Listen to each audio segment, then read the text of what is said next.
কবরস্থানে যান তো, একটু যাবেন, একটু গেলে আখিরাতের কথাটা স্মরণ হবে। ওখানে ছোট শিশুরা শুয়ে আছে, কিশোর যুবকরা আছে, আপনার মতো তাগড়া যুবক মুরব্বীরা আছে। এরা এই এলাকায় থাকতো, এরা আকাশ থেকে নেমে আসে না, এই এলাকার সন্তান আজ নাই। একটা সার্টেন পিরিয়ড শেষে আপনিও থাকবেন না। This is the nature of life, this is the circle of life. ছোট্ট শিশু হয়ে এসেছিলেন, শৈশব, কৈশোর, যৌবন, প্রৌঢ়ত্ব। আগে ছিলেন সিঙ্গেল, বিয়ে করে হয়ে গেলেন ডবল।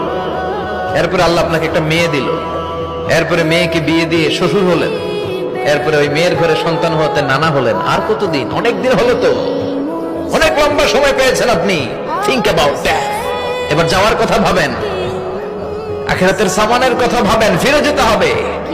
কি শক্তিশালী যুবক, বার্ধক্য চলে আসলে লাঠি ছাড়া চলতে পারে না।